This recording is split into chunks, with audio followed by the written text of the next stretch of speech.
तो सबसे पहले ईद उल फित्र की हम नियत करेंगे। नियत किस तरीके से करेंगे? नियत की मैंने नमाज पढ़ता हूँ वास्ते अल्लाह ताला के लिए 2 रकात नमाज ईद उल फित्र वाजिब, मैं ज़ायद 6 तकबीरों के, पीछे इस इमाम के, मुँह मेरा तरफ काबा शरीफ के, अल्लाहु अकबर कह करके नाफ के नीचे ला करके हाथ बांध लेना है। ठीक है। नियत एक बार मैं फिर से आपको बता देता हूँ।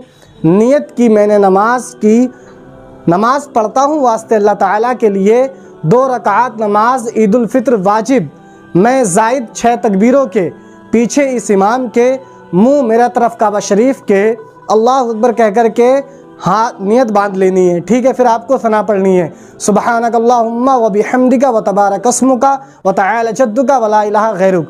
अब आपने सना पढ़ ली। इमाम साहब अब पहली तकबीर बोलेंगे यानी अल्लाहु अकबर कहेंगे, तो आपको क्या करना है? हाथों को उठाना है, अल्लाहु अकबर, हाथ छोड़ देना है। फिर दूसरी तकबीर बोलेंगे अल्लाहु अकबर, हाथ छोड़ देना है।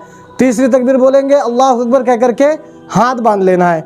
ठीक है। सना पढ़ने के बाद में 3 तकबीरें आपको ऐसे ही करनी है और फिर तीसरी तकबीर में हाथ बांध लेना है। अब इमाम साहब अलहम्दुलिल्लाह शरीफ पढ़ेंगे, उसके बाद में कुरान शरीफ की सूरत पढ़ेंगे, फिर अल्लाह अकबर कह कर के आपको रुकू में जाना है।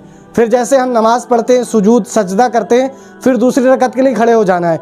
फिर इमाम साहब अलहम्दुलिल्लाह शरीफ पढ़ेंगे, उसके बाद में सूरत मिलाएंगे। अब इमाम साहब फिर तकबीर बोलेंगे अल्लाह अकबर। अब जब तकबीर बोलेंगे तो फिर से अपने हाथों को क्या करना है? उठाना है, अल्लाह अकबर कहना है, हाथ छोड़ देना है। फिर अल्लाह अकबर कहेंगे, फिर हाथ छोड़ देंगे, फिर अल्लाह अकबर कहेंगे, फिर हाथ छोड़ देंगे। जब चौथी तकबीर बोलेंगे इमाम साहब अल्लाह अकबर कह करके फिर रुकू में जाना है आपको। ठीक है। तो इस तरीके से हमको ईद उल फित्र की नमाज अदा करनी है। सिंपल तरीका जो मैंने समझाना था आपको वो समझा दिया। ईद उल फित्र की नमाज हम इसी तरीके से अदा करते हैं।